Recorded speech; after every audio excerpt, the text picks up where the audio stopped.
Good morning, class. Start now. So the topic for today is endometrial carcinoma. Though it has been mentioned gestational trophoblastic disease in your curriculum, but I am going to take on topic endometrial carcinoma.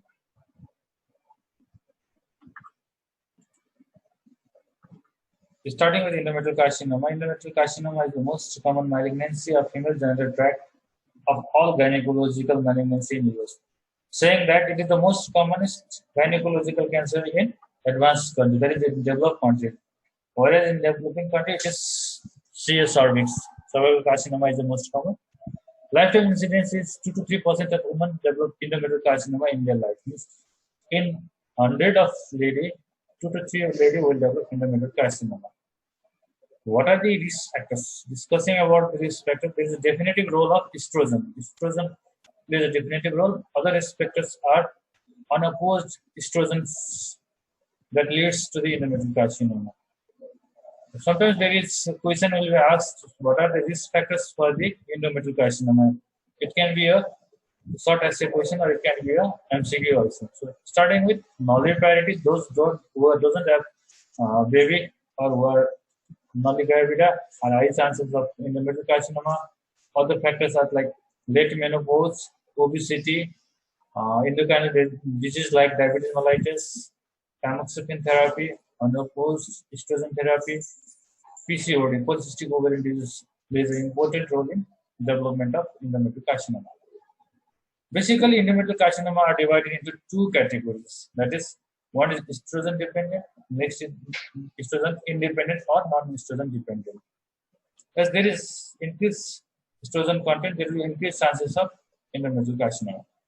So estrogen dependent constitutes around 80%, that is in between 75 to 85% of the total cases. The type of the endometrial carcinoma that is estrogen dependent is endometrioid in estrogen. That is endometrioid type of endometrial carcinoma is most common type of estrogen dependent. It occurs in younger perimenopausal women with history of unopposed estrogen therapy. They have better prognosis and well differentiated. That's because a राम्रो outcome हुन्छ. With treatment, estrogen dependent tumors have good prognosis. इसको पनि तीनटा type छ, type 1, type 2 and type 3. Type 1 is associated with low grade estrogen receptor positivity. It is associated with hyperestrogenemia and arises from the typical complex hyperplasia. Type 2 is estrogen independent, that is endometrial carcinoma occurs without estrogen stimulation of the endometrium. That is, this is a different type of endometrial carcinoma that is independent of estrogen. It includes serous carcinoma, clear cell carcinoma. It occurs in the older age group, whereas that estrogen dependent occurs in the younger perimenopausal group. Genetic variation like alteration in HER new, P53, P16, these are the genetic predispositions that are dependent with this type of cancer, and they have poor prognosis. You have to take it as poor prognostic tumor. What is endometrial hyperplasia? It is a spectrum of morphological and biological alteration of the endometrial glands and stroma that ranging and exaggerated physiological state to the carcinoma in situ. Means it is a like carcinoma, it is a phase, preliminary phase of the carcinoma of the endometrium. Some percentage of the endometrial hyperplasia may convert to change into endometrial carcinoma in later stage of life. So what is the chances of cancer in endometrial hyperplasia? In simple endometrial hyperplasia, the chances will be 1%, whereas in complex hyperplasia, it is 3%. Whereas in atypical type, with simple atypical, it is 8%, and complex atypical, it is around 29%. So you have to mark up 1, 3, 8, 29 as a chances of endometrial carcinoma in different varieties of endometrial hyperplasia. What is simple hyperplasia? It is characterized by dilated or cystic glands with round and slightly irregular shape, with increased glandular to stromal ratio without glandular overcrowding and cytological atypia. See here, there is the hyperplasic gland with some dilatation, and there is a hyperplastic stroma here.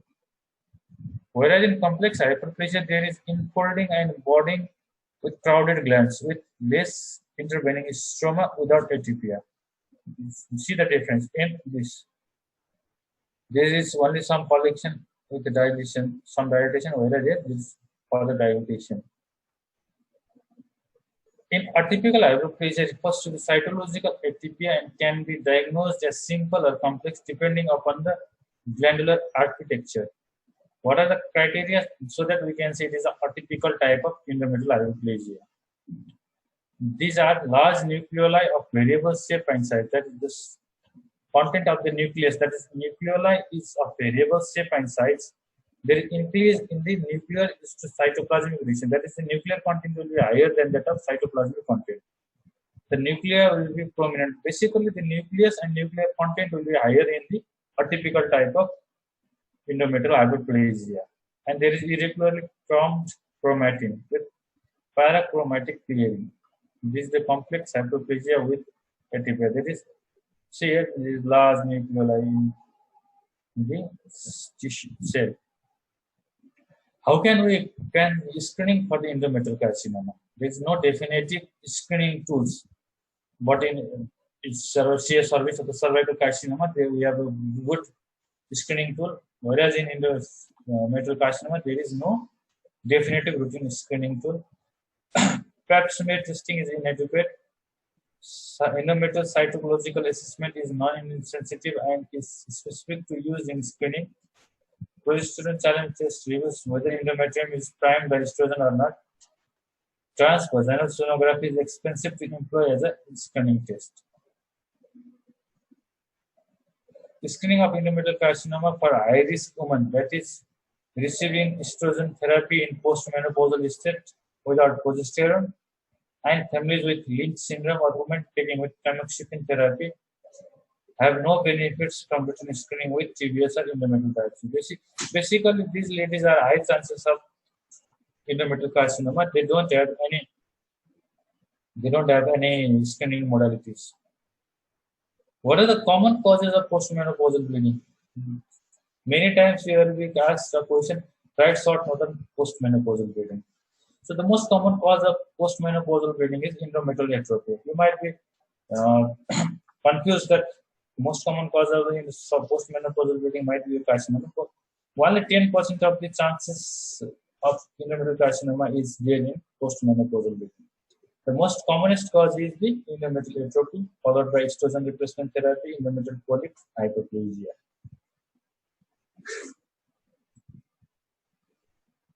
What are the signs? It is associated with factors like obesity, hypertension, diabetes mellitus. In physical examination, the patient might be obese. The site of the metastasis, like peripheral lymph nodes, might be palpable. Abdominal examination might show the ascites, hepatic or mental metastasis. In pelvic examination, vaginal and speculum examination is done. Bimanual examination with rectovaginal examination to see if there are any lymph nodes palpable or not. Size of the uterus and its adherent mobility, either it is adherent or free. Adnexal mass, if palpable or not. Parametrium, if free or not. And this is Porth of Douglas modularity, if there are any lymph nodes palpable or not. How can you diagnose a case of endometrial carcinoma? The first step is the evaluation of abnormal uterine bleeding or suspected endometrial pathology. It is done by endometrial aspiration or endometrial biopsy. Accuracy is around 90 to 98%. It is definitely like around 100% diagnostic tool. Complication is rare and it occurs in 1 in 1,000. That is uterine population. Practice is unreliable as we have previously discussed. It is for the CS cervix. 30 to 50% patient with endometrial carcinoma have abnormal practice. Hysteroscopy can be more accurate in identifying polyp and submucous myoma. Hysteroscopic guided dilatation and curettage is resolved in situations like cervical stenosis. Patient intolerance doesn't permit adequate evaluation by aspiration biopsy. In transvaginal ultrasonography with or without endometrial tube installation, that is sonohysterography, endometrial thickness greater than 4 mm, polypoid endometrial masses, and collection of the tube within uterus requires further evaluation. That is, you must notice that This endometrial thickness more than 4 mm in postmenopausal lady is an indication for endometrial biopsy. What are the histological types of the endometrial carcinoma? That is, we have previously checked that is estrogen-dependent endometrioid adenocarcinoma. It is the most commonest type of endometrial carcinoma, and it has different variants that are glandular or papillary, that is 2%, secretory type 1%, with squamous differentiation 50 to 25%. Whereas other endometrial carcinoma are mucinous, papillary serous carcinoma, clear cell carcinoma, squamous carcinoma, undifferentiated and mixed type of carcinoma. Discussing about the most common site, it is the endometrioid adenocarcinoma. It accounts around 80% of the endometrial carcinoma. It is composed of glands that resemble normal endometrium glands. They are columnar cells with usually oriented nuclei, with little or no intracytoplasmic mucin and smooth intraluminal surface. There are three grading of the besides type and stage of the carcinoma. Endometrial carcinoma is graded in three types, that is grade 1, grade 2 and grade 3. In grade 1, less than 5% solid growth pattern is seen, whereas in grade 2, 6 to 50% shows solid growth pattern, whereas in grade 3, more than 50% is solid growth pattern. In mucinous carcinoma, there are cells with intracytoplasmic mucin, should be differentiated from endocervical carcinoma, and it has positive immunochemical staining with vermintine suggestive endometrial origin. Papillary serous carcinoma has poor prognosis. It behaves more aggressively than endometrioid and has propensity to spread abdominally. It is a highly metastatic type of carcinoma with poor prognosis. Clear cell carcinoma, it is also less than 5% and have atypical nuclei with abundant clear or eosinophilic cytoplasm. Just remember the name of the carcinoma and which has good prognosis and which has bad prognosis. How can we proceed further? Further, we have to do the pre-treatment evaluation. We have to take complete history and physical examination, check X-ray to rule out the pulmonary or lung metastasis, ECG, complete blood count, renal function test, kidney function test, and USG and MRI to see the invasion, how invasive is the lesion, and to see the lymph node involvement or not. CA-125 is usually evaluated in 80% of the cancer with metastasis. This is the FIGO staging which you have to move up annually. In stage 1, the tumor is confined to the uterus corpus. Stage 2, it invades the cervical stomach but doesn't extend beyond the uterus. In stage 3, it has local or regional spread of the tumor up to vagina and with para-aortic and pelvic lymph nodes. And in stage 4, it involves bladder and bowel mucosa. So there are different subheadings in stage 1, stage 2, stage 3, and stage 4. You have to go through your book and you have to move up this staging. What are the prognostic variables or what are the prognostic tools for the endometrial carcinoma? One is the age. The chances of 5-year survival in older than 70 years is 60%, whereas in younger than 50 years it is around 92%. So younger the age, better is the prognosis. It increases with the older age. Histological type, as we have discussed earlier, non-endometrioid type account for 10% with increased recurrence and spread. That is, endometrioid type of cancer has good prognosis, whereas non-endometrioid type like serous, mucinous has bad prognosis. Histological grade like grade 3 has 5 times more risk of recurrence than grade 1 and grade 2. Next is the tumor size. Size greater than 2 cm has more chances of lymph node involvement than that of less than 2 cm. Estrogen receptor and progesterone receptor positivity have good prognosis. DNA fluidity or proliferative index, presence of the aneuploidy cell increase the spread of and recurrence. That is, with presence of this aneuploidy cell, there is high chances of recurrence. Another is the myometrial invasion. With increase in the myometrial invasion, there is high chances of recurrence and spread. Lymph vascular invasion. Higher the lymph vascular invasion, more chances of the recurrence and death. Spread to the isthmus and cervix increases the chances of recurrence and metastasis. Positive peritoneal cytology have adverse effect than negative peritoneal cytology. Lymph node metastasis have important prognostic factor. With involvement of the lymph nodes, there is less chances of survival. Intraperitoneal metastasis has poor prognosis. That is, the spread of the tumor in the peritoneal cavity has poor prognosis. Surgical management, clinical stage 1 and stage 2 surgical management include peritoneal cytology, hysterectomy, bilateral salpingopterectomy, and surgical stages. Whereas in non-endometrioid cancer, omentectomy, appendectomy, and peritoneal biopsy should be performed. So, in non-endometrioid carcinoma, you have extensive surgery involving appendectomy, omentectomy, and peritoneal biopsy. Whereas in endometrioid carcinoma, it is just limited to hysterectomy, bilateral salpingopterectomy, and surgical staging. Role of lymphadenectomy to assist the surgical stage, to treat patient with positive lymph nodes, and to direct adjuvant therapy. What is sentinel lymph nodes? Sometimes there will be a question will be asked. Write short note on sentinel lymph nodes. Hypothesis being that if one or more sentinel nodes are negative, then remainder nodes will be negative, avoiding complete lymphadenectomy. The sentinel lymph nodes are checked whether it is positive or negative. If it is negative, no need to go further for the evaluation of other lymph nodes. If they are positive, then we have to remove all the other lymph nodes. Lymphatic mapping is performed by injecting the tracer and identifying the draining nodes.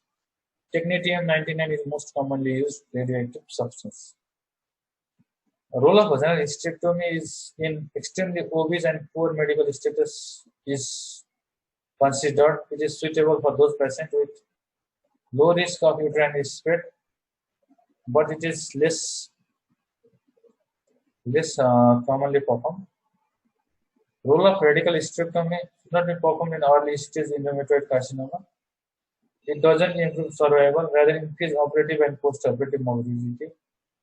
In presence of invasion to cervix, modified extrafacial hysterectomy can be performed. Means radical hysterectomy should be reserved or should be kept for the advanced stage of carcinoma, not for the early stage.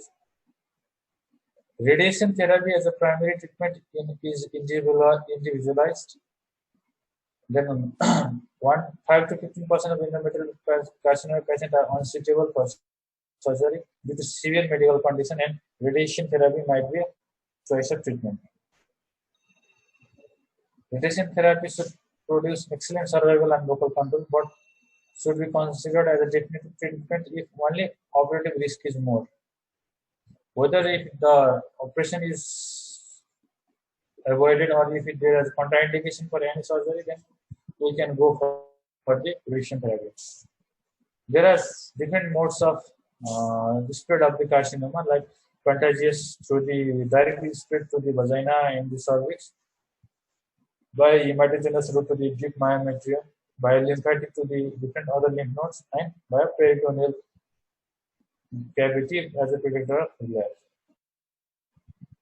What is the post-operative treatment? Observation should be done for the grade 1 grade 2 lesion without myometrial invasion. Vaginal vault irradiation or vaginal brachytherapy significantly reduces the incidence of vault recurrence. That is, radiotherapy of the vaginal vault may decrease the chances of recurrence. Role of progesterone or progestin. Most endometrial carcinoma have both estrogen and progesterone receptor positivity, and progesterone are used successfully to treat the metastatic endometrial carcinoma.